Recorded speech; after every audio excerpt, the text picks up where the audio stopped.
Hello friends, welcome to my YouTube channel. Friends, centralized employment notice CEN number 03/2025 requirement of various category of paramedical staff. paramedical staff रो बहुत बड़ vacancy आसूची जहाँकि आपणकर various post ପାଇଁ ରହିଛି। ଆପଣଙ୍କର କେଉଁ ଡେଟ୍ରେ କ'ଣ ସବୁ ରହିଛି ଦେଖନ୍ତୁ। 26 ତାରିଖରୁ ଷ୍ଟାର୍ଟ ହେଲାନି। 9 ତାରିଖ ଆପଣଙ୍କର ଅନଲାଇନ୍ ଷ୍ଟାର୍ଟ ହୋଇଥିଲା। 8 ତାରିଖ ଆପଣଙ୍କର ଲାଷ୍ଟ ଡେଟ୍ ଥିଲା ଆପଣଙ୍କର ପେମେଣ୍ଟ କରିବା ପାଇଁ। 10 ତାରିଖ ଅଛି ଆପଣଙ୍କର ଏଲିଜିବୁଲ୍ କ୍ୟାଣ୍ଡିଡେଟ୍ ଆପଣ ଆପ୍ଲାଏ କରିପାରିବେ। ଦେଖନ୍ତୁ କେଉଁ ପୋଷ୍ଟ କ'ଣ ରହିଛି ଦେଖନ୍ତୁ। ନର୍ସିଂ ସୁପରିଟେଣ୍ଡେଣ୍ଟ ପାଇଁ 7ଟି, 44,900 ପାଇବେ। ଆପଣଙ୍କର ଏଜ୍ ଲିମିଟ୍ 20ରୁ 40, ଟୋଟାଲ୍ ଭ୍ୟାକେନ୍ସି 272। ଡାଇଲିସିସ୍ ଟେକ୍ନିସିଆନ୍ ପାଇଁ 6ଟି, ଆପଣଙ୍କର 35,400 ଦରମା ପାଇବେ। 4ଟି ଭ୍ୟାକେନ୍ସି ରହିଛି। ଆପଣଙ୍କର ସବୁକିଛି ଡିଟେଲ୍ସରେ ଦେଇଛି। ଏହି PDFକୁ ଆପଣ ଡାଉନଲୋଡ଼୍ କରିକି ଆପଣ ଦେଖିପାରିବେ ସବୁକିଛି ଡିଟେଲ୍ସରେ। ଅଫିସିଆଲ୍ ୱେବସାଇଟ୍ ହେଲା rrbchennai.gov.in। ଏଇଟା ହେଉଛି ଚେନ୍ନାଇର। ଆପଣଙ୍କର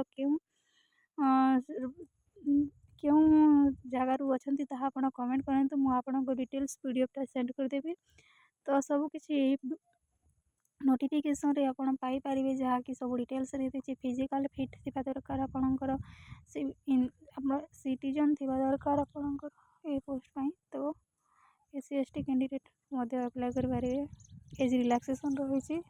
ଏଜୁକେସନାଲ୍ କ୍ୱାଲିଫିକେସନ୍ର ଡିଟେଲ୍ସ ମଧ୍ୟ ଦେଇଛି, ଯାହାକି ମୁଁ ଏ ଭିଡ଼ିଓରେ କହିପାରୁନି କାରଣ ଭିଡ଼ିଓଟି ଲଙ୍ଗ୍ ହୋଇଯିବ। ତ ଆପଣଙ୍କର ସବୁକିଛି ଡିଟେଲ୍ସ ଦେଖି ନେବେ ଓ ଆପ୍ଲାଏ କରିବାକୁ ଚାହୁଁଥିଲେ ନିଶ୍ଚୟ ଆପ୍ଲାଏ କରିବେ ଯଦି ଏଲିଜିବୁଲ୍ ଥିବେ ଓ ଏଜୁକେସନ୍ ଥିବ, ତ ଆପଣ ଆପ୍ଲାଏ କରିପାରିବେ ଏହି ପୋଷ୍ଟ ପାଇଁ।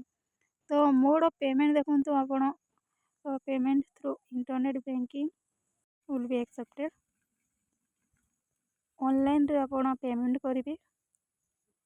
Application receive without prescribe fees shall not be. ଆପଣଙ୍କର ଫି ଯଦି ସେ ନ ଦେବେ ତାହେଲେ ଆପଣଙ୍କର ଭ୍ୟାଲିଡ୍ ମାନାଯିବନି। ଆପଣଙ୍କର ଆପ୍ଲିକେସନ୍କୁ ରିଜେକ୍ଟ କରିଦିଆଯିବ। ରିଜର୍ଭେସନ୍ ମଧ୍ୟ ରହିଛି। କ'ଣ ରିଜର୍ଭେସନ୍ ରହିଛି ସବୁକିଛି ଡିଟେଲ୍ସରେ ଦେଇଛି, ଆପଣ ଚାହିଁଲେ ଦେଖିପାରିବେ।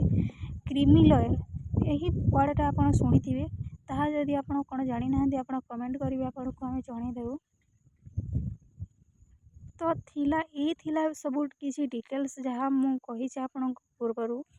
ତ ଆପଣ ଯଦି ଏହାର ନୋଟିଫିକେସନ୍ PDF ଚାହୁଁଛନ୍ତି ତାହେଲେ ଆପଣ ଆମ ଟେଲିଗ୍ରାମ ଗ୍ରୁପକୁ ଜଏନ୍ କରନ୍ତୁ। ଆମେ ତା'ର ଡିଟେଲ୍ସ ଆପଣଙ୍କୁ ସେଠାରେ ପାଇପାରିବେ। ଓ ଭିଡ଼ିଓଟି ଭଲ ଲାଗିଲେ ଭିଡ଼ିଓଟି ଲାଇକ୍ କରିବାକୁ ଜମାରୁ ଭୁଲିବେନି। ଚ୍ୟାନେଲକୁ ସବସ୍କ୍ରାଇବ୍ କରିବେ। ଓ କିଛି ଯଦି ଡାଉଟ୍ ରହୁଛି ତାହେଲେ ଆପଣ କମେଣ୍ଟ କରିବାକୁ ଜମାରୁ ଭୁଲନ୍ତୁନି। ପୁଣି ଗୋଟେ ନୂଆ ଭିଡ଼ିଓରେ ଦେଖା ହେବ। Thank you so much for watching. ଆଶା କରୁଛି ଆପଣମାନଙ୍କୁ ଭିଡ଼ିଓଟି ଭଲ ଲାଗିବ। କମେଣ୍ଟ କରିବାକୁ ଜମାରୁ ଭୁଲନ୍ତୁନି।